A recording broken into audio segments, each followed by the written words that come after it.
წარმოიდგინეთ გახართ წვიმით გაჟღენთილ ბორცვზე ტიბროსის მდინარის ზემოთ. ძველი წელთაღრიცხვის 753 წლის ცივ ნაცრისფერ აპრილის დილას. ქვემოთ მდინარე ყავისფრად და მძინვარედ მიედინება. ბოლო წყალდიდობებისგან ადიდებული. თქვენს ირგვლივ დაახლოებით 300 კაცი დგას უხეში, ქარისგან დამწვარი სახეებით, რკინის წვერებიანი შუბებითა და ცხრის ტყავის მოსასხამებით. ისინი ჩუმად აკვირდებიან ერთ ადამიანს, რომელიც ბორცვის მწვერვალზე დგას.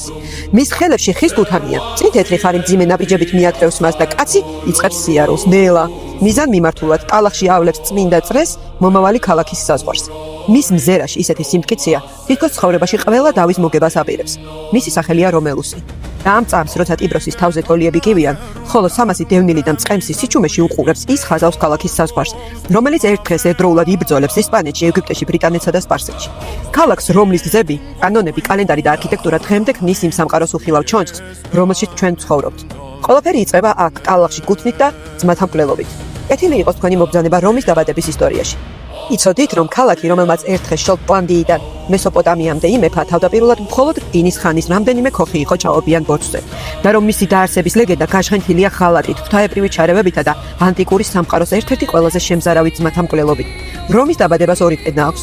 პირველი მითია, მეორე არქეოლოგია და ყველაზე საოცარი ისაა, რომ ეს ორი ფენა ხშირად ერთმანეთს ემთხვევა. არა ღმერთებსა და მგლებში, არამედ დროსა და ადგილებში, მიწის ქვეშ აღმოჩენილ ნამდვილ კვალში. რომამდე დიდი ხნით ადრე იტალიის ნახევარკუნძული ცარიელი არ ყოფილა. თანამედროვე არქეოლოგიურმა კვლევებმა აჩვენა, რომ ამ ტერიტორიაზე ადამიანები ჯერ კიდევ ძველი წელთაღრიცხვის 1600 წლიდან ცხოვრობდნენ. ეს ხალხი ქალაქებში არ ცხოვრობდა, ისინი იყვნენ წყემსები და მიწათმოქმედები, რომლებიც ალბანის მთებსა და ზღვას შორის გადაადგილდებოდნენ.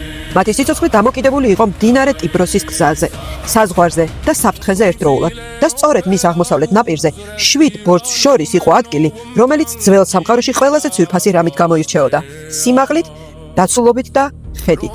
პირველი დასახება პალატინის ბორცვზე გაჩნდა. არქეოლოგებმა იქ აღმოაჩინეს ძველი წელთაღრიცხვის საუკუნის ქოხების კვალი, ანუ რომის ოფიციალურ დაარსებამდე 2 საუკუნით ადრე. ეს იყო პატარა ოვალური ქოხები, ხის ბოძებით, თიხის შელესილი ტოტების კედლებითა და ლერწმით გადახურული სახურავებით. თითოეულში ერთი დიდი ოჯახი ცხოვრობდა. რამდენიმე ასეთი ქოხი ერთ საგვარეულოს ქმნიდა. მთელ ბორცვზე ალბათ რამდენიმე ასეული ადამიანი ცხოვრობდა. ჩვენ ზუსტად ვიცით, როგორ გამოიყურებოდა ეს სახლები, რადგან ნაპოვნია მათი პატარა თიხის მოდელებიც, როგორც სამარხის ურნები. და შემდეგ რაღაც იცვლება იმ დაბლობში, რომელიც მოგვიანებით რომის ფორუმი გახდება, სამარხები ქრება, მის ადგილას ჩნდება ბაზრის კვალი, რიტუალური ცეცხლები, საზოგადოებრივი თავშეყრის ნიშნები, სასაფლაო საზოგადოებრივ მოედნად იქცევა. ეს ნიშნავს, რომ ადამიანები პირველად იწყებენ საკუთარ თავზე ფიქრს არა როგორც ცალკეულ ოჯახებზე, არამედ როგორც ერთიან საზოგადოებაზე.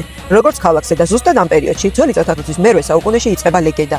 ლეგენდა ალბა ლონგანადან იწყება ქალაქიდან, რომელიც ტროას გმირ ენეასის შთამომავლებს ეკუთვნოდა. ტახტის მემკვიდრე ორი ძმა იყო, ნუმიტორი და ამელიუსი. ამელიუსმა ძმას არჩევანი შესთავაზა, ერთ მხარეს სამეფო, მეორეზე ოქრო. ნუმიტორმა გვირგვინი აირჩია, ამულიუსმა ოქრო. შემდეგ კი ამ ოქროთი დაქირავებული მეომრებით ტახტი მიითვისა. ნუმიტორი გადააყენა, მისი ვაჟებით დახოცა, რადგან წინასწარმეტყველებამ უთხრა ნუმიტორის შვილი დაგხუპავს. მაგრამ ერთი ადამიანი გადაურჩა ნუმიტორის ქალიშვილი, რეა სილვია.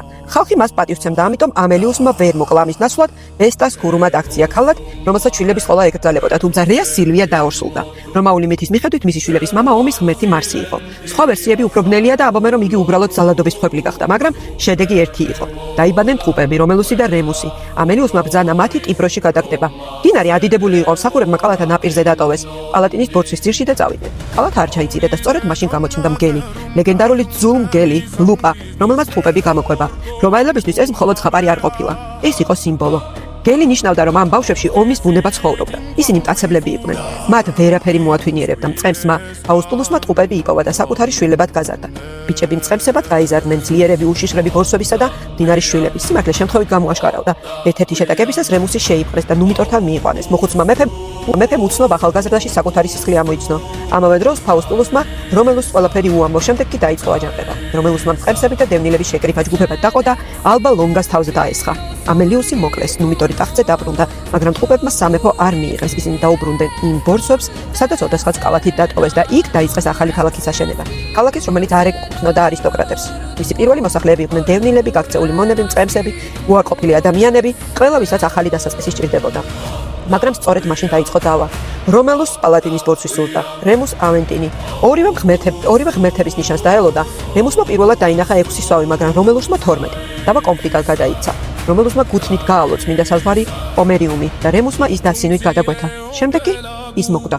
ზოგი ამბობს, რომ რომელოსმა მოკლა, ზოგი რომ მისმა კაცმა, მაგრამ იმ წამს ძმის სისხლით დაილუქა რომის საზღვარი.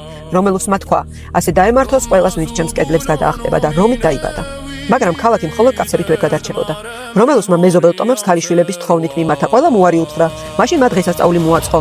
კონსოალია, თამაშები, თვინო, მუსიკა და წინასწარ შეთანხმებულ მომენტში რომაელებმა საბინელი ქალები ძალით წაიყვანეს. საბინელები ომით დაბრუნდნენ, ბრძოლა დაიწყო, მაგრამ შემდეგ ქალები თავად დადგნენ მებრძოლებს შორის. უკვე შვილებით ხელში ისინი ყვიროდნენ, ჩვენ ახლა ორივე ხალხს ევეკუთვნით და ბრძოლა შეწყდა. საბინები და რომაელები გაერთიანდნენ, 7 ბორცვი ნელ-ნელა ერთ ქალაქად იქცა. ჭაობებით დააშრეს, აშენდა კლოაკა მაქსიმა, დიდი კანალიზაცია, რომელიც დღესაც მუშაობს. შემდეგ მოვიდნენ ეტრუსკები, მათ რომს მისცეს ტაძრები, ქვის ფორუმი, ცირკუს მაქსიმუსი, პატარა დასახლება ქალაქად იქცა, მაგრამ უკანასკნელი მეფე ტანკვინიუს ამაყი ტირანი აღმოჩნდა და როცა მისმა შვილმა რომაელი დიდგვაროვანი ქალი ლუკრეცია შეურაცხყო, ყველაფერი დასრულდა. ლუკრეციამ სიმართლე თქვა და სიცოცხლე თავად დაასრულა. მისმა ნათესავებმა ლუციუს იუნიუს ბრუტუსმა ხალხის წინაშე სისხლიანიდან ასწია და ფიცით დადო. რომში მეფე არასოდეს იბატონებდა. ძველი წელთაღრიცხვის 509 წელს რომაელებმა მეფეები განდევნეს. დაიბადა რესპუბლიკა. ორი არჩეული კონსული ჩაენაცვლა ერთ მეფეს, კანონები ჩაიწერა, სენატმა მართვა დაიწყო და ქალაქი, რომელიც ოდესღაც მხოლოდ 300 კაცისა და ერთი გულთნის ისტორია იყო, საბოლოოდ იქცა იმპერიად, რომელმაც საბერძნეთი, კართაგენი, ეგვიპტე და ნახევარი მსოფლიო შთანთქა. დღესაც შეგიძლია ახვიდეთ პალატინის ბორცვზე, შეხედოთ ფორუმს ქვემოდან, იმ ადგილს, რომელიც ოდესღაც სასაფლაო იყო, შემდეგ ჭაობი, შემდეგ ბაზარი და ბოლოს სამყაროს ცენტრი. 2007 წელს არქეოლოგებმა პალატინის ქვეშ აღმოაჩინეს უზარმაზარი მიწისქვეშა დარბაზი, რომელიც შესაძლოა სწორედ ის მღვიმე ყოფილიყო, სადაც ლეგენდის მიხედვით ძუნგელმა ორი მიტოვებული ჩვილი გამოკვება. გათხრები შეჩერდა. პასუხები დღემდე არ არსებობს, რომი ჯერ კიდევ ინახავს საიდუმლოებებს და ალბათ სწორედ ესაა ამ ქალაქის ჭეშმარიტი ბუნება. ის არასდროს წყვეტს თავიდან დაბადებას. გელი ისევ მღვიმეშია, უდნის კვალი ისევ მიწაშია და ის ხაზი, რომელიც რომელოსმა იმწვიმიან აპრილის დილას გაავლო, დღესაც არსებობს მარმარილოს ქვის და იმპერიების ქვეშ. ზუსტად ის, სადაც მან დატოვა.